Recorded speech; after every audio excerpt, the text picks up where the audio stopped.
Hi hello नमस्कार मंडळींनो, तुम्हा सर्वांचे स्वागत आहे सुजाता पालवे किचनमध्ये। आत्ताच देवीचे घट बसले आहेत, म्हणजे देवीचे आगमन आपल्या घरात झाले आहे आणि आपली देवी विराजमान झाली आहे। सर्व मंगल मांगल्ये शिवे सर्वार्थ साधिके शरण्ये त्र्यंबके गौरी नारायणी नमस्तुते। माझ्या सर्व यूट्यूब फॅमिलीला शारदीय नवरात्रीच्या हार्दिक हार्दिक शुभेच्छा व मंगलमय शुभेच्छा। तुमच्या इच्छा पूर्ण हो ही देवी चरणी प्रार्थना। या दिवसात अनेक जण उपवास करतात, त्यात काही जण उठता बसता तर काही जण पूर्ण 9 दिवसाचे उपवास करतात। त्यात अनेक उपवासाचे पदार्थ आपण करत असतो, पण त्यातून सारखे तेच पदार्थ खात असतो। आता थोडा हटके म्हणजेच उपवासाची इडली आणि शेंगदाणा चटणी। तर रेसिपी अगदी साधी सोपी आहे आणि अगदी 10 मिनिटात तयार होणारी ही पोटभरीची रेसिपी आहे। तर चला बघूया त्याचे साहित्य। आता इडलीसाठी आपण ह्या मेजरिंग कपने मी भगर घेतलेली आहे। ती भगर मी याच्यामध्ये भिजवून घेतलेली आहे। हे पहा, याच्यामध्ये ही भिजवून घेतलेली आहे। त्याचबरोबर इथे 2 ते 3 चमचे साबुदाणा घेतलेला आहे। हा भिजवलेला साबुदाणा आहे। त्याचबरोबर याच्यामध्ये टाकण्यासाठी मीठ लागणार आहे आणि आपल्याला त्याच्यामध्ये थोडासा सोडा पण लागणार आहे, तो मी तुम्हाला नंतर दाखवते। आता चटणीसाठीचे जे साहित्य आहे ते पाहून घेऊया। इथे पाव कप इतके शेंगदाणे घेतलेले आहे, कच्चेच आहे, भाजून घेतलेले नाही।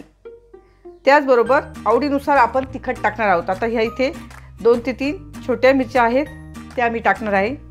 त्याचबरोबर इथे दही घेतलं आहे आणि त्याच्यामध्ये तडका देण्यासाठी आपण कोथिंबीर पण टाकू शकतो, पण मी कोथिंबीर खात नाही, तर त्याच्यामध्ये आपण जिरे टाकणार आहोत आणि लिंबू पिळणार आहोत आणि त्याच्यामध्ये मीठ पण टाकणार आहोत। तर चला बघूया आपण त्याचे साहित्य।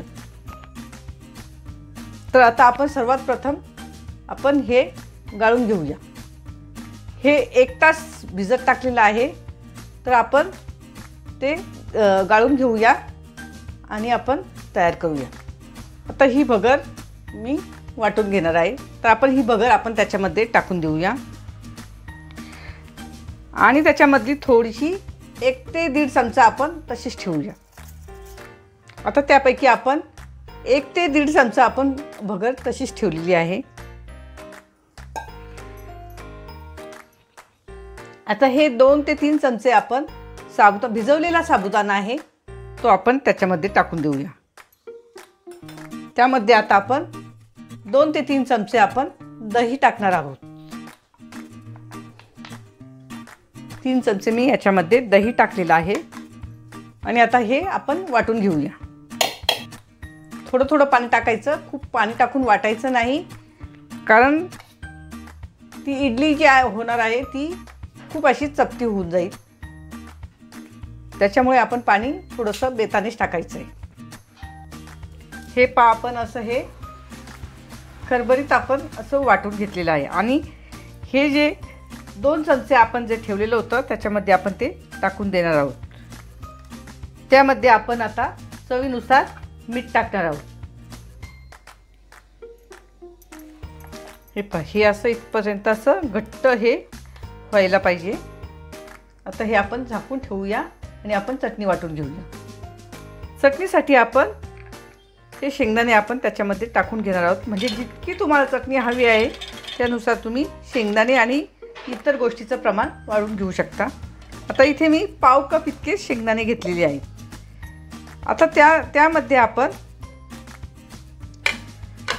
2 ते 3 मिरच्या छोट्या ह्या टाकून घ्यायच्या आहे। ह्या तिखट मिरच्या आहे, तर मी ह्या 2 ते 3च घेतलेल्या आहे। चवीनुसार मीठ आपण त्याच्यामध्ये घेणार आहोत। साधारणतः पाव चमचा इतकं मी मीठ घेतलेलं आहे। थोडंसं चाखून तुम्ही नंतर थोडंसं टाकू शकता। त्यामध्ये आता आपण थोडा लिंबाचा रस टाकूया। साधारणतः अर्धा चमचा इतका आपण लिंबाचा रस टाकलेला आहे। आणि आता आपण थोडंसं दही टाकून घेऊया। साधारण 1 ते 1.5 चमचा आपण याच्यामध्ये दही पण टाकून घेणार आहोत।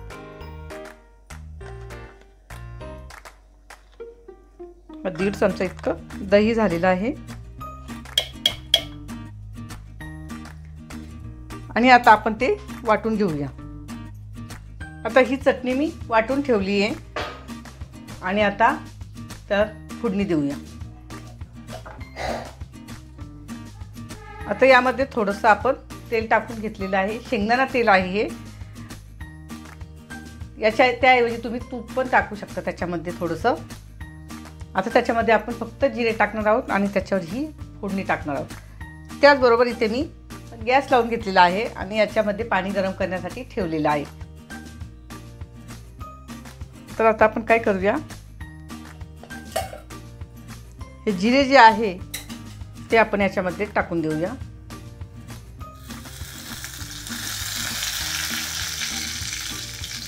तुम्ही खात नसाल तर नाही केलं तरी चालेल।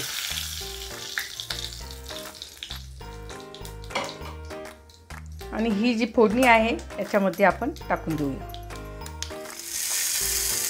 आता ही चटणी आपली तयार झाली आहे, ते बाजूला ठेवून देऊया। झाकण ठेवूया त्याच्यावरती। आणि आता हे बॅटर जे आहे याच्यामध्ये आता आपण थोडा खायचा सोडा आपण टाकणार आहोत किंवा इनो पण तुम्ही टाकू शकता।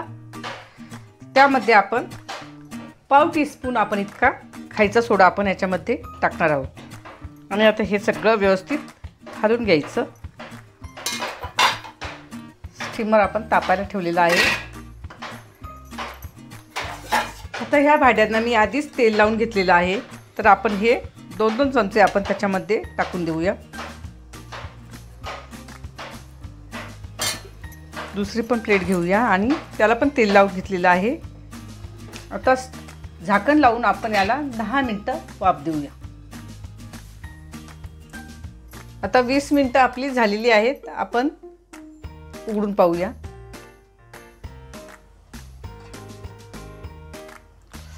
वाव, मस्तपैकी आपली इडली ही तयार झालेली आहे। आता ते आपण काढून घेऊया। आता ही बनवली आहे मस्तपैकी इडली आणि त्याच्याबरोबर शेंगदाणा चटणी। तर ही शेंगदाण्याची चटणी आणि इडली खूप मस्त लागते ही खायला। त्याचबरोबर अगदी कमी तेलात आणि कमी वेळेमध्ये आणि कमी साहित्यात तयार होणारी ही डिश आहे। खूप पोटभरीचं असं हे खाणं आहे। जर रेसिपी जर आवडली असेल तर तुम्ही लाईक आणि शेअर नक्की करा, त्याचबरोबर सबस्क्राईब पण नक्की करा। धन्यवाद।